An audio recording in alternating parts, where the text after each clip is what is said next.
형님들 솔직하게 물어보겠습니다. 베트남 국제결혼 진짜 마지막 기회라고 생각하십니까? 지금 이 나이에 실패하면 돈도 사람도 다시 복구 안 됩니다. 유튜브에 나오는 국결 성공 사례, 그거 형님들한테 맞춰진 이야기 아닙니다. 광고입니다. 실제로 제가 본 현실은 이겁니다. 결혼 1, 2년 안에 돈 문제, 권력 문제, 존중 문제로 무너지는 케이스가 훨씬 많습니다. 특히 나는 다를 거야, 베트남 여성은 한국 여자랑 다르다, 이 생각으로 들어간 분들 가장 크게 다칩니다. 오늘 영상 기분 좋아지라고 만든 거 아닙니다. 망하지 말라고 만드는 영상입니다. 베트남 국제결혼을 고민 중이라면 지금 이 영상 끝까지 보셔야 합니다. 왜 이렇게 많은 한국 남성들이 베트남 국제결혼에 대해 기대를 거는 걸까요? 답부터 말씀드리면 결혼이 아니라 탈출로 생각하기 때문이에요. 형님들 이야기를 들어보면 거의 똑같아요. 한국은 너무 계산적이다. 기싸움이 너무 심하다. 결혼하면 불편해질 것 같다. 저도 이 말 틀렸다고 안 합니다. 공감합니다. 문제는 그 다음이에요. 이 생각이 어느 순간 한국은 지옥, 베트남은 천국 이렇게 바뀐다는 겁니다. 그래서 베트남 국제결혼을 자기의 의지로 선택하는 게 아니라 도망칠 수 있는 문으로 보기 시작하는 거예요. 머릿속엔 이런 그림이 그려지겠죠. 말 잘 듣고 돈보다 사랑을 먼저 생각하고 남편을 존중해주고 가정을 중심에 두는 아내, 이런 기대가 나쁜 게 아닙니다. 사람이면 누구나 할 수 있죠. 하지만 문제는 이겁니다. 이런 기대를 당연한 사실로 믿는다는 건 정말 큰 문제예요. 그때부터는 실패 확률이 확 올라갈 겁니다. 베트남 여성이라서 그런 게 아닙니다. 어느 나라 사람이든 상대방을 탈출구로 보는 결혼은 반드시 삐걱거립니다. 이 착각 위에서 국제결혼을 시작하잖아요. 중간에 브레이크가 없어요. 속도가 쭉 올라가다가 사고가 나버립니다. 이 과정에서 한국 남성들이 가장 많이 착각하는 게 딱 3가지가 있습니다. 형님들 기분 나쁠 수도 있어요. 근데 이 3가지 모르고 들어가면 거의 다 같은 결말이 납니다. 먼저, 베트남 여성은 돈보다 사랑이 먼저다. 이거 분명히 말씀드리겠습니다. 이거 베트남 여성이 이상해서가 아니에요. 문화 차이입니다.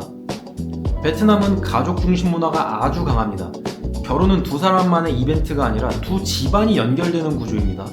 그래서 결혼식 마지막 멘트가 항상 이겁니다. 두 사람이 행복하고 두 가족도 잘 지내길 바랍니다. 베트남에는 지참금 문화가 있습니다.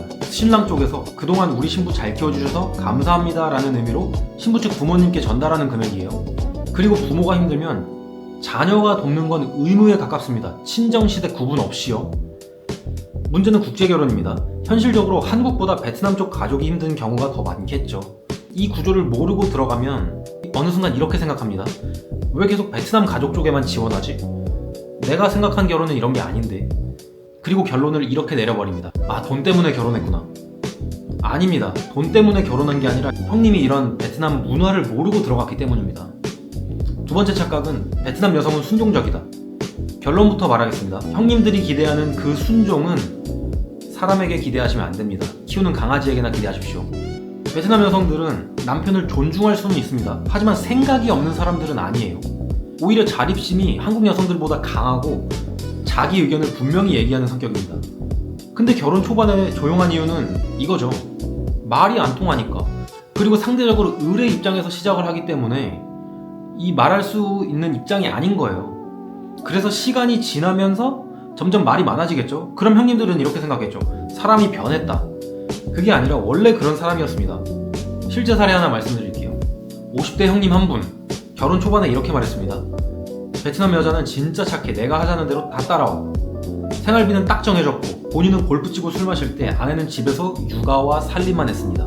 결혼 2년 차에 아내가 가게를 하나 해보고 싶다고 말합니다. 형님은 이렇게 말했죠. 여자가 무슨 장사냐고, 집에만 있으라고. 그 이후에 아내가 조용해서 형님은 안심했습니다. 한 달 뒤에 아내가 통장 내역을 보여줍니다. 친정에서 돈도 빌렸고 한국어 공부도 하고 스스로 시장조사도 마쳤습니다. 이미 준비는 다 끝났어요. 그리고 아내가 이렇게 말합니다. 이거 허락받자고 하는 말이 아니고 같이 할 거면 하고 말 거면 말자. 이때 형님은 깨달았죠. 순종적인 성격이 아니라 참고 있었다는 걸요. 신부가 어리니까 내가 다 리드해야 한다. 나이가 어리다고 미성숙한 건 아닙니다, 형님들. 문제는 국적이 다르고 환경 다르고 나이 차이까지 큰데 이걸 이해하는 문제로 안 보고 통제하려고 하기 때문에 갈등이 생기는 겁니다. 어리니까 내가 가르쳐야지 이런 생각이 드는 순간 관계에 주황불이 들어오는 거예요. 실제 이혼 사례 하나 말씀드리겠습니다. 한국 나이 52, 베트남 신부 26. 형님은 본인이 인생 선배니까 무조건 자기 말만 들으라고 했습니다. 처음엔 신부가 알았다고만 반복했죠. 이후에는 아내의 통장 관리, 외출 시간, 사람 만나는 것까지 교육이라는 이름으로 통제하기 시작했습니다. 형님 스스로는 본인이 책임감 있는 남편이라고 생각했죠. 근데 6개월 뒤에 신부가 통역 데리고 와서 말합니다. 이혼하고 싶다고요. 이유는 단순했어요. 아내로서 존중받는다고 느낀 적이 없었다는 겁니다. 이제 가장 중요한 이야기를 하겠습니다, 형님들. 앞에 나온 사례들 여자 문제가 아닙니다. 나라 문제도 아니고요. 전부 형님들의 태도 문제였죠. 많은 형님들이 이렇게 생각합니다. 한국이 나랑 안 맞으니까 외국 사람이랑은 좀 잘 맞겠지. 이 생각은 국적만 바뀐 채로 똑같은 실패 루트로 들어가는 길입니다. 사람은 나라를 바꿔도 자기 방식은 그대로 들고 갑니다. 말하는 방식, 화내는 방식, 통제하는 방식 그대로요. 그래서 한국에서 갈등이 많았던 분들이 베트남 사람을 만나도 똑같은 갈등이 나는 겁니다. 국제결혼에서 필요한 건 돈도 아니고 나이도 아니고 통제하는 그런 힘도 아닙니다.